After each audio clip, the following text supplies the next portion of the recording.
Most people completely misunderstand what it actually takes to register a company in Lesotho.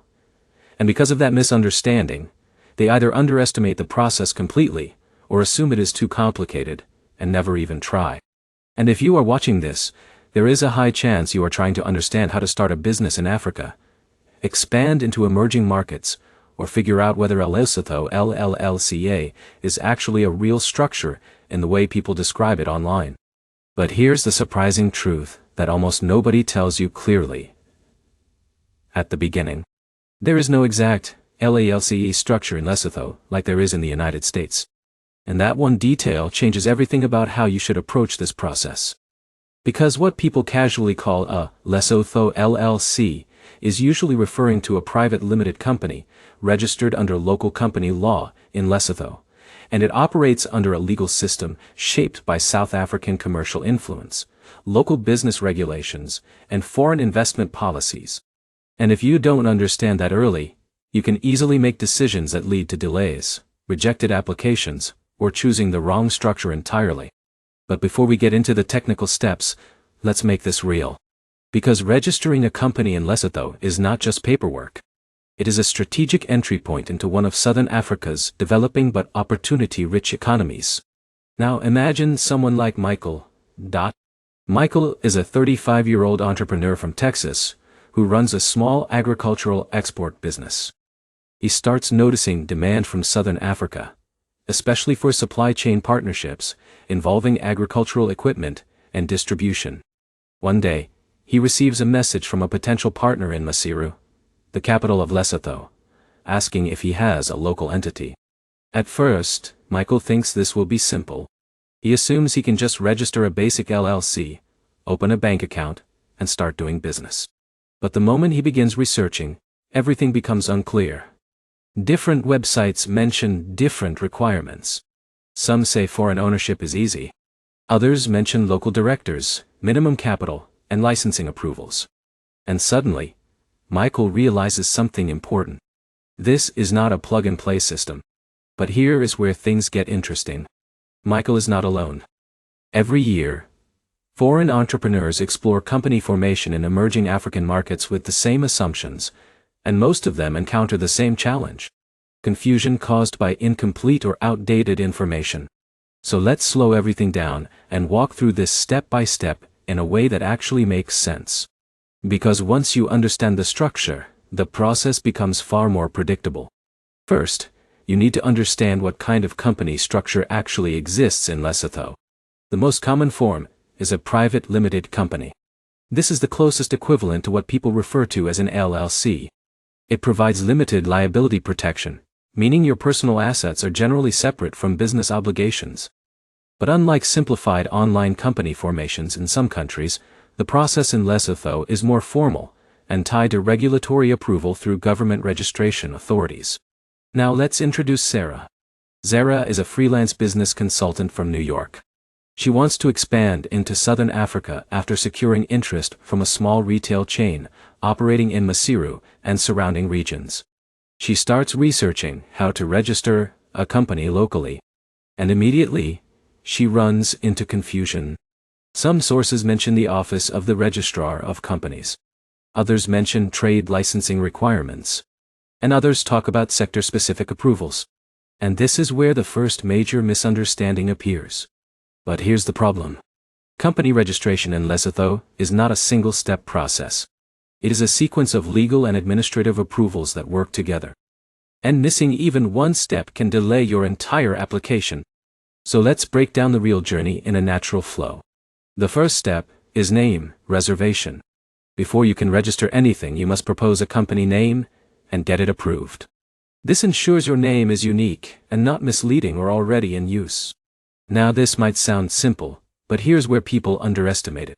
If your name is too generic or too similar to existing businesses, it can be rejected, forcing you to restart the process. And for someone like Michael, that means losing time before he even begins. But once the name is approved, you move into the incorporation phase. This is where things become more formal. You must prepare your company constitution or memorandum of association.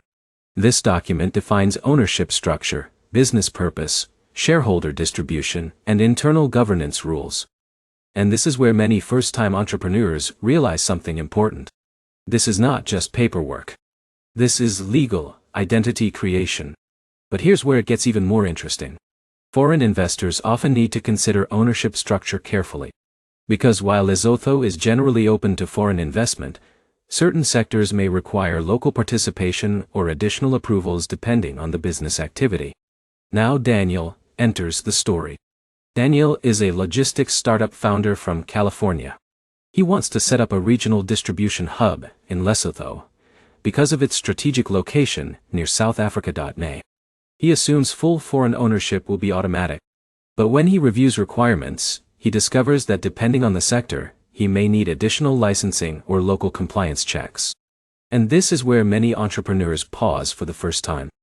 Because they realize the process is not just administrative. It is strategic. But here's the insight most people miss. Lesotho is part of a regional economic environment influenced heavily by trade agreements with neighboring countries, especially South Africa. That means company structure decisions can affect cross-border trade opportunities. And that is why choosing the right setup matters so much. So Michael decides to proceed carefully. He prepares his incorporation documents, defines ownership structure, and submits his application. And after review, his company is approved. But here's where the illusion ends. Because registration is only the beginning, not the end. Once your company is registered, you still need tax registration. You must register with the Revenue Authority for tax compliance. And depending on your operations, you may also need sector-specific licenses. Now Sarah reaches a turning point. She realizes that even though her company is officially registered, she cannot operate fully until she completes tax registration and obtains the necessary business licenses. And this is where many entrepreneurs get surprised. Because they assume incorporation equals readiness. But in reality, incorporation is just the foundation, not the full structure. Now let's talk about banking, because this is another critical step. Opening a corporate bank account in Lesotho requires documentation, proof of business activity, and verification of company legitimacy. Banks are cautious because they must comply with financial regulations and anti-money laundering laws. And this is where Daniel makes a common mistake. He rushes the process without preparing proper documentation. As a result, his banking application is delayed. But Michael takes a different approach. He prepares a clear business plan, ensures his company documents align with his declared activities, and provides supporting financial projections. And as a result, his banking process moves more smoothly. And this creates an important lesson. In emerging markets, preparation is not optional. It is essential. But here's where things get even more important. Why would someone choose Lesotho in the first place? Because despite being a small market, Lesotho offers strategic advantages. It has trade connections within the Southern African Customs Union, access to regional markets, and opportunities in sectors like textiles, agriculture, manufacturing, and services. And for certain business models, it can serve as a low-cost entry point into larger regional trade networks. Now let's zoom out. Because what is really happening here is not just company registration. It is strategic positioning. You are not just forming a legal entity. You are choosing how and where your business participates in a regional economy. And that is why structure matters so much. Now Michael begins to understand this. He realizes his company is not just a local registration. It is a gateway into broader African trade dynamics. And that changes how he thinks about expansion. But here is the final insight that ties everything together. Registering a company in Lesotho is not just a legal requirement.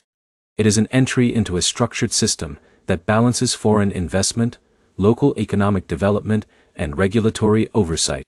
And once you understand that system, the process becomes far less intimidating. Because instead of seeing obstacles, you start seeing logic. So if you are planning to register a company in Lesotho, you now understand the real process.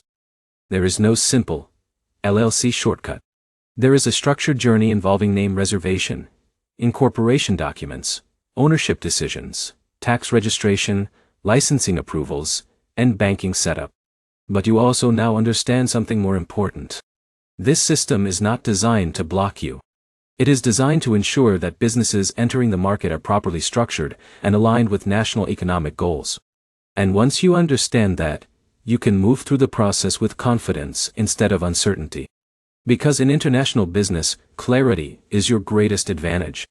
And if you found this guide helpful, and want more deep breakdowns of global company formation, international business strategies, and real-world entrepreneurship insights explained in a simple and practical way, make sure to subscribe for more guides like this. Because the more you understand these systems, the more confidently you can operate within them.